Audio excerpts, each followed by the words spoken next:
Have you ever noticed how some people seem to have an almost supernatural control over the environment around them without saying a word? They don't shout, they don't beg, they simply withdraw, and suddenly everything changes. The energy shifts, people start to question, to chase after, to feel. Now imagine if you did the same. If you stopped reacting immediately to everything, if you chose silence instead of the automatic response, retreat instead of explosion, what do you think would happen? That's where the point lies.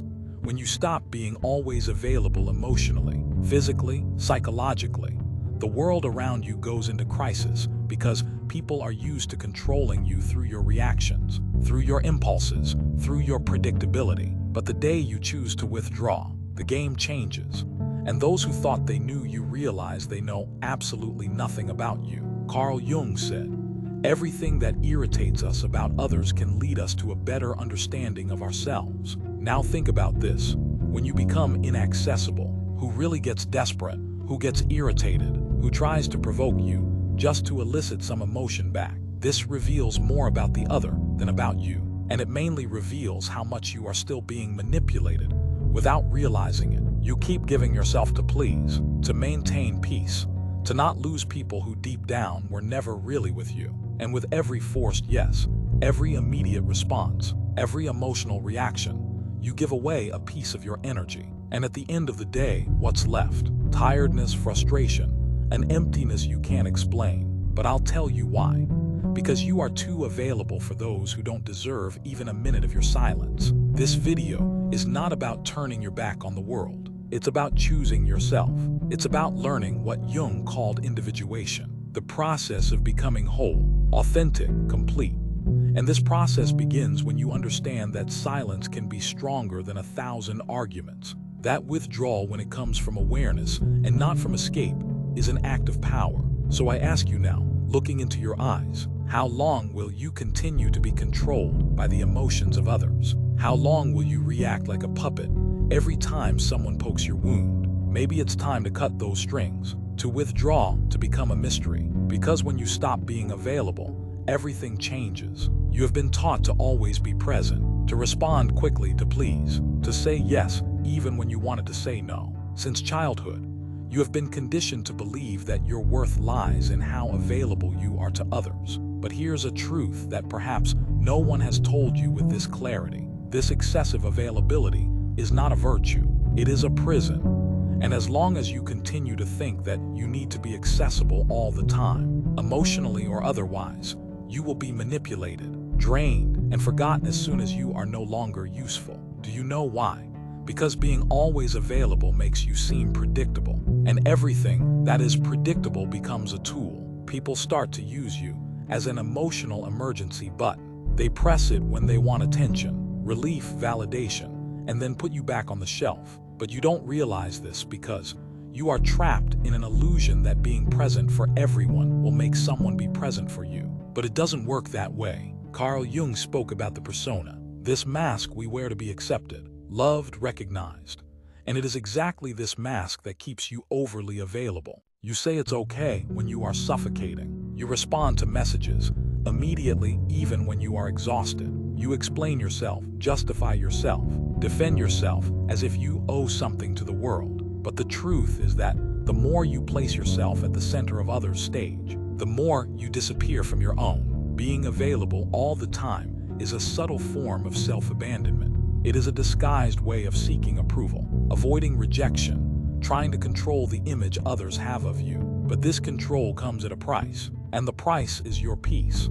It is your vital energy being distributed as if it were infinite, when in fact it is limited, very limited. People who want you available all the time, in fact, do not want you. They want what you provide: validation, company, distraction, emotional comfort. But when you change, when you set a boundary, when you refuse to react, those same people get irritated, accuse you, say you are weird. It's not because you changed. It's because you stopped being functional for them. And here's the cruelest point. The more available you are, the less value others give you. Because what is too abundant becomes emotional rag. No one respects what they don't have to earn. No one values what is always there. So now stop and think. Who truly deserves your time? Who deserves your attention, your presence, your listening?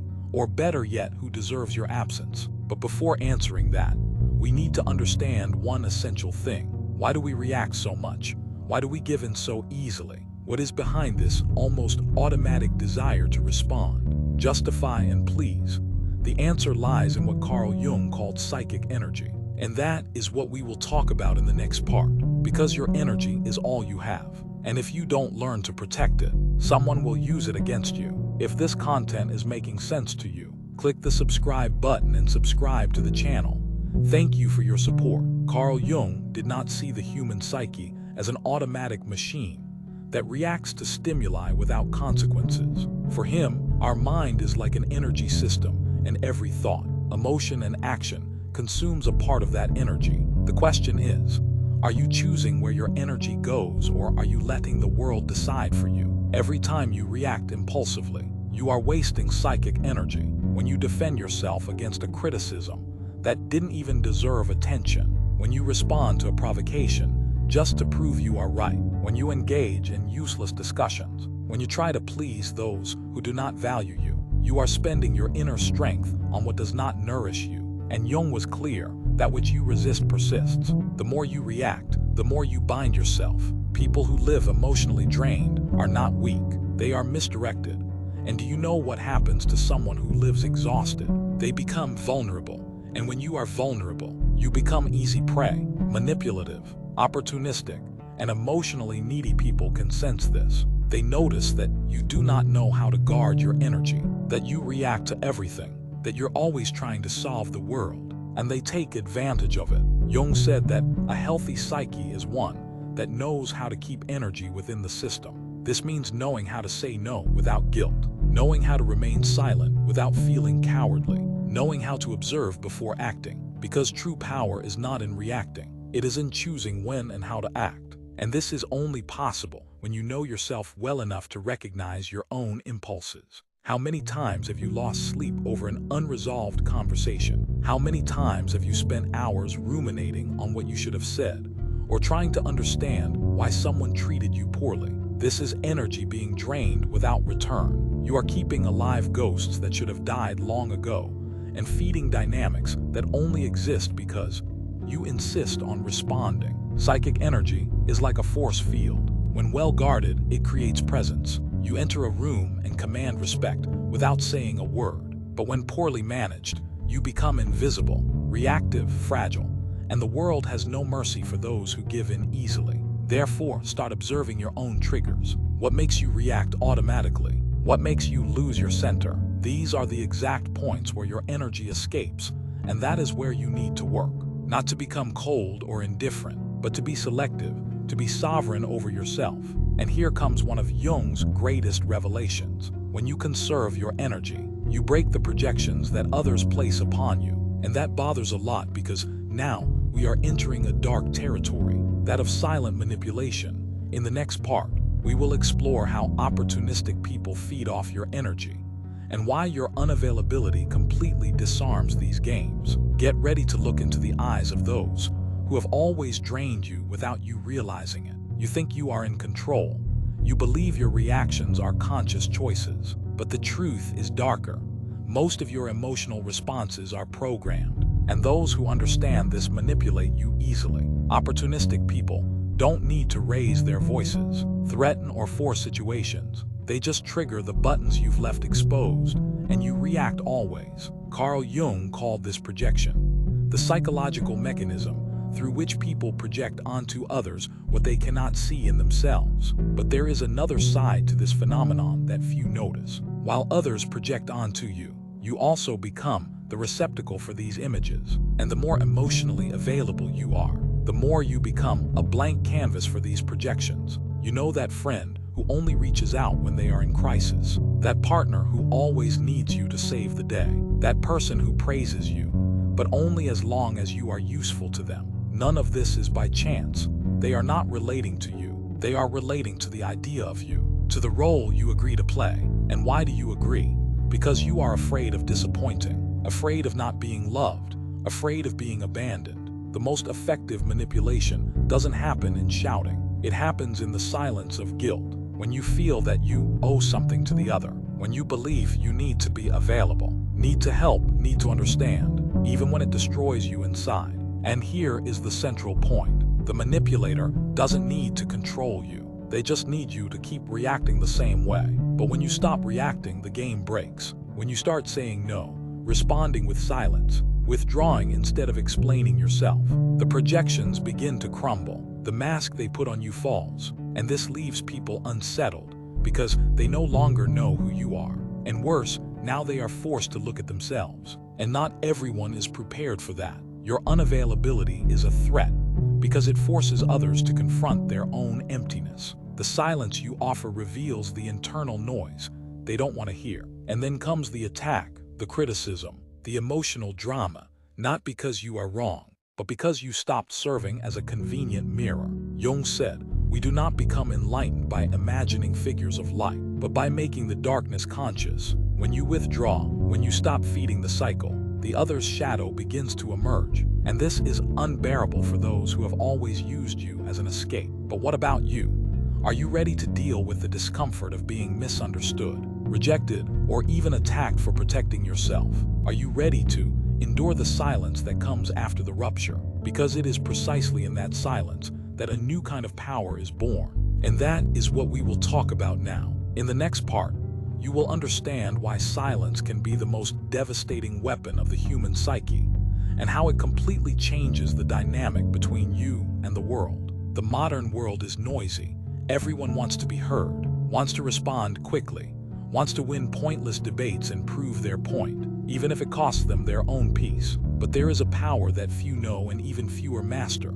The power of silence. Want to know a good thermometer for your evolution? Observe who starts to distance themselves from you when you become more reserved. Observe who tries to provoke you when you stop reacting. Observe who accuses you of having changed when you finally start to protect yourself.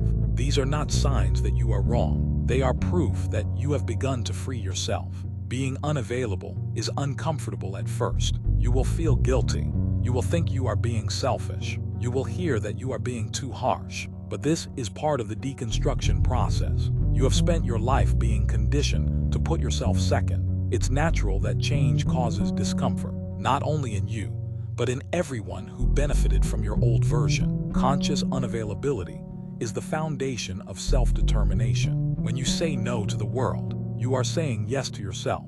When you withdraw from a toxic environment, you are reaffirming that your peace is worth more than any false connection. And when you stop explaining yourself, you begin to be respected, even if it's by few.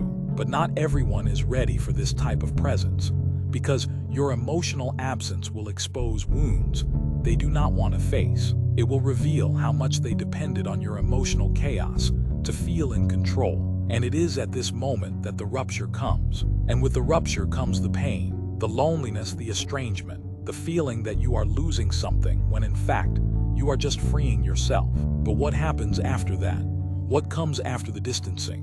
What is born from the silence? In the last part, we will talk about this, about the rebirth that only happens when you have the courage to be misunderstood, to be alone, and to become whole on your own. It's time to understand why the loneliness of the strong is the path to true freedom. When you stop being available to everyone, something profound begins to happen. First comes the silence, an uncomfortable silence that seems to scream inside you. You wonder if you did the right thing, if you are being too harsh, if you are losing people who liked you. But gradually this silence transforms. It begins to cleanse, to calm, to heal, and then comes solitude. But not the solitude of absence. It is the solitude of total presence, your own. The solitude of the strong. The solitude of one who no longer betrays themselves to keep others close. And in that space, where there was once confusion, clarity enters. Where there was once anxiety, peace enters. Where there was once neediness, a new kind of strength enters.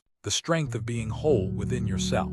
Carl Jung said that the process of individuation, becoming who you really are, requires you to distance yourself from the collective, that you disidentify from the mask, that you walk alone for a while. And that is exactly what you are doing when you decide to become unavailable. You are not fleeing the world. You are returning to yourself. It is at this point that you stop being a reactor and become a creator. You cease to be shaped by circumstances and begin to shape your reality from within. The people who feel uncomfortable with your absence, they reveal that they never wanted you. They wanted the role you played, and now that you no longer fit, they don't know what to do with you. And that is liberating. You will lose people, but you will find yourself. You will distance yourself from places, but you will reconnect with your essence. You will become